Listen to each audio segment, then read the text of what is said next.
It's just fantastic.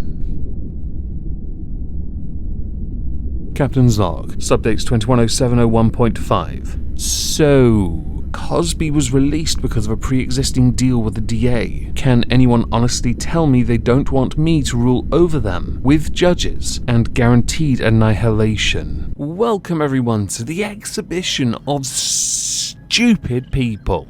I wonder if I can stretch that for a minute. Today we're going to start with a belated subject concerning Father's Day. We're going to build up towards the main event, you know exactly what it is.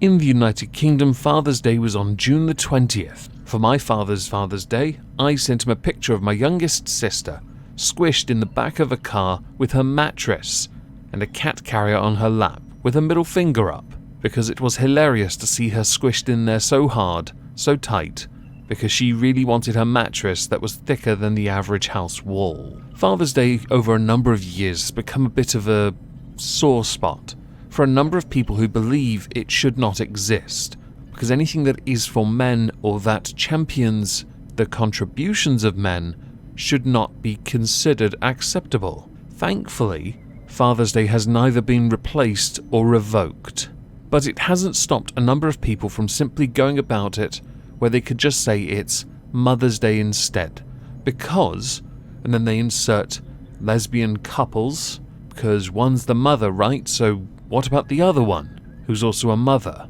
There is some logic in there. There were the subliminal message t-shirts that removed father entirely, which is just absolutely dandy. With this in mind, we now go to Carla Gardner, who has a daughter called Daisy, who made for Father's Day a handmade collage. But the school had decided to replace Happy Father's Day on it with Happy Specials Day. When Carla posted this onto a Facebook group, it garnered hundreds of comments in the first hour, and eventually was actually taken down by the group's admin for causing too much controversy. Carla wasn't done though, and said, "When I read Happy Specials Day, it angered me. I loved to see the picture and was smiling, but when Daisy wasn't looking, it angered me. Her dad is in her life. I don't want her being taught that daddy isn't as important as me. Father's Day was just brushed aside. I get that not everyone has their dad in their life, but my child does.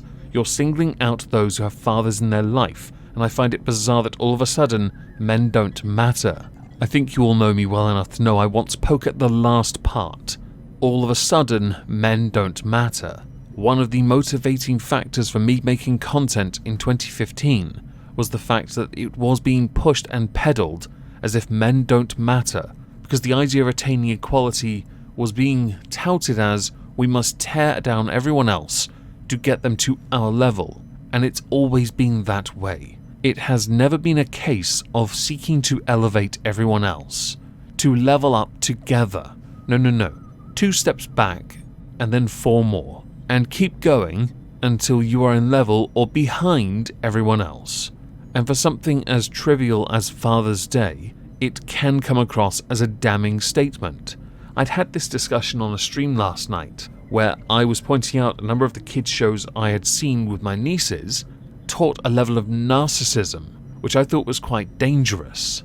It's nice to see that it doesn't come down to simply being self-aware, and also being accepting and generous to those around you.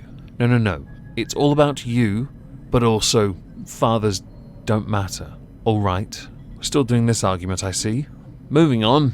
So next we go to Brewdog. Now we have spoken about them quite recently when it came to claims made by former employees who had released a blog going into detail about the toxic work environment of Brewdog. Well, as Brewdog can't help but cock up, they've gone and done it again, but this time not when it comes to working. No, this is actually customer-based. Recently it was announced that 10 lucky people had a chance to find a rather special beer. This beer was being touted as being made of solid gold. Here's a picture of it. It looks quite nice. I'm sure the beer still tastes like trash though. Well, there's a small problem here already. Some people have in fact already won one of these golden canned beers. And what they've found out is that while they claim it was worth £15,000, the term solid gold is inaccurate, because actually if anything it's gold plated, which has led to some of the winners going to the Advertising Standards Authority, who have since gone on to probe whether or not any rules were broken. I would argue, yes, but I'd also point out, a gold can made of solid gold with beer in it. What's the bloody point? Just to make a solid gold can with all the iconography and engravings, it's a waste of time and resources.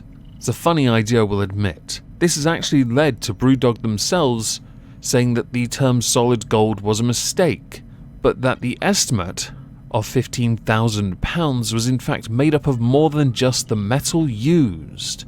And just for the sake of context, the reason this happened was because the person who had actually found the can decided to get it covered in his house insurance.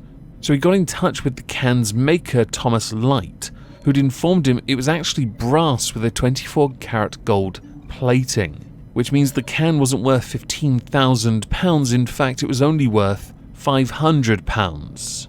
I mean, a £500 can is still quite a lot, I will admit. And if I had one of them, I'd probably never drink it. I just let it sit there forever, because I'm that guy. But at the same time, if you're going to market something as a solid gold beer can worth £15,000, the contents had better be made of gold as well. So I'm certain many of you have seen either the interview or the memes, because yes, we're moving on, concerning Prince Harry, Meghan Markle, and Oprah, where a number of, air quote, bombshells were dropped, whether it came to the claims of racism in the royal family that surprised literally no one in the United Kingdom, or whether it came to other financial aspects, claims made by Harry that he had in fact been cut off after leaving the royal life. Well, earlier this year, the yearly financial accounts were opened, and we then get to see where the taxpayers' money goes. This usually comes with flack for the royal family when it comes to airplane trips or a new royal yacht. One of the more interesting aspects, though, was that when Harry had claimed he'd been cut off financially, the accounts actually proved otherwise, because what had happened was the Prince of Wales, his father Charles, had actually spent a substantial amount of money on him from a £4.4 million pot that he put aside for both of his sons. Which means, who do we believe? Do we believe the cucked Harry, who's gone off to do his own thing, slam his family, so further divide, and the likelihood of him getting back to be close with his brother again is almost zero? Or do we believe the hard facts and numbers that show, in fact, up until late 2020, he was in fact financially set, because his family were supporting him even after he had decided to walk away in January of 2020. And here I was thinking the dumbest thing to come out of the mouths of Meghan Markle and Prince Harry was that they refused to use the title Earl of Dumbarton for their son Archie because it contained the word dumb in it. Forgetting that if your son is royalty and they have a title and they go to another country like America, the girls are going to want a piece of that. You're proof of that, Meghan. So to our final subject. This could be a Halls of Injustice all on its own. It really could, because there are people involved in this that should be arrested. Bill Cosby, released from prison after the conviction was overturned.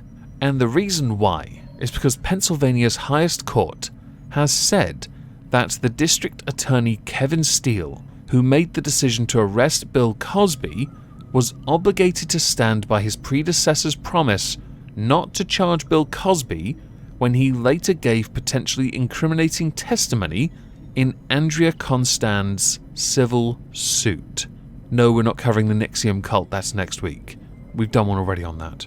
Instead, we're going to focus on Bill, America's dad, sentenced to 10 years after being found guilty of drugging and violating the sports administrator Andrea Constand at his suburban Philadelphia home in 2004. Dubbed the first celebrity to be tried and convicted in the Me Too era. He was arrested in 2015 when a DA, armed with newly unsealed evidence, brought charges against him before the 12-year statute of limitations ran out. He admitted to it. Oh, he admitted to things. He even said, though, he'd serve out his entire 10-year sentence, rather than show any sign of rehabilitation, and he gets out after 2. That's interesting. Really interesting. No doubt there are going to be a lot of people very cross with this result, because a DA cut a deal, and another DA was obligated to stand by that deal. Oh, Nelly. This is quite something. Cosby's lawyer, Jennifer Bonjean, has said that Bill Cosby should have never been prosecuted for these offences.